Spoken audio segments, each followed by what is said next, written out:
Dagitoy kas sinasaw idi ni Mrs. Kaligiti tattaw idi una ng aldaw. Tado digiti na naparamidan gapu iti panagpamati iti panagdayaw iti Diyos.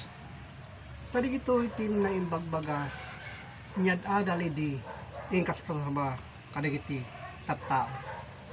Iti mabasa iti Exodo 14 iti 15. Ket iti Diyos kinunana ken Moises apay-apay nga awagan na sa uwam kadigiti anak iti Israel magnada nga agtuloy kay nakasauwan iti panagnada aan nga ipagna iti saka no diket ipagna kadigitoy anak kailanad kadigiti sorsorat kadigiti kabsat kas na espirituan apalawag idi nga handa nga naawatan na iti daduma nga tao iti ni Moises no kasano iti panagdayaw na iti Diyos ken panangyadal na kadigiti tao. Iti mabasa iti Exodo 14 iti 16. Ket sika itayag mo iti sarukod mo ken yunat mo iti imam iti baybay. Kay nakasauon yun unna nata ima na ket iti baybay ngay bagbagana isu digitoy metlaeng sasao iti Dios iti baybay nga natinep nalmes dagiti tattao kadigiti kaban panunutan da iti kayat na asauen ket pagbistradem ken kadigiti anak Israel sumrek danto iti pagtingaan iti baybay iti rabaw, iti daga, anamaga. So dito kabsat, iti namaga, adaga nga kung kunana, datayo mutlaeng a tao, iti tuktukuyin na, kas karigiti nailanad, karigiti sorsura.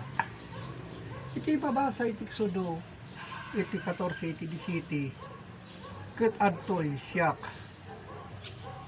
patangkenek to, iti puso, iti Gypsos ken kadigiti amin abuybuyot na ken kadigiti lugluganda ken kadigiti kabalyera na so di kita kapsatin na ibagbaga digitoy metlaeng may bagbaga na tapinatangken na iti puspuso digiti managdakdakas idi nga Gypsos so di kita kapsat iti kayat na asauen digitoy anay lanag kadigiti sorsorat. Iti mabasa iti Exodo 14 iti 26 ket iti Dios kinunana kini Moises yunat mo iti imam iti baybay isu digiti kapsat ti bagbagana nga digiti metla ang baybay kadigiti sasao tapno kadigiti dandanom agsublida amang busor kadigiti Gypsos kadigiti lugluganda ken kadigiti kabalyera da. So dito kapsatin na ibagbaga ngay na ibagbaga iti pungto kadigitoy asasao.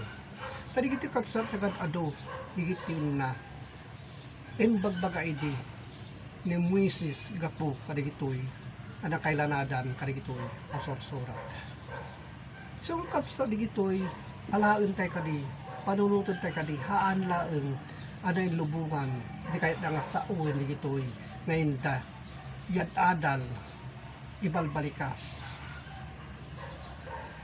tadi gitoy kabsat na papatag di gitoy nga adal nga da tilinaon iti Biblia di gitoy kay papadan na iti mabasa ti Exodo 14 iti 27 ket ni Moises inyot nat na iti ima na iti baybay ket iti baybay nagsubli iti bileg na idi nagbanawag iti bigat ket kadigiti Gypsos intalaw da iti danom ken iti Dios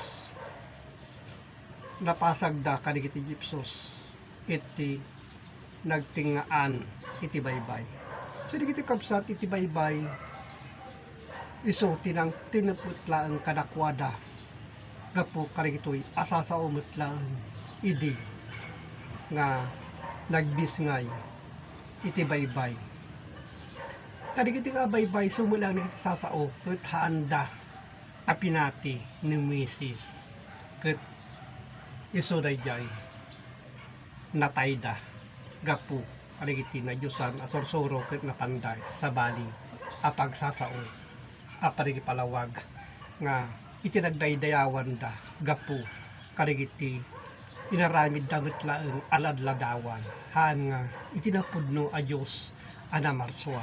So di kita kakabsat iti kayat na nga sauen di gitoy apal palimod anay limeng manipod idi pa nakabangon iti lubong. Katagya man nakakabsat di gitoy ngayon tayo agtuloy iti hintayo panagsuksukimat di gitoy akay papanan di gitoy asorsora. Katagya man iti Diyos Ama manakabalin sa amin. Amen.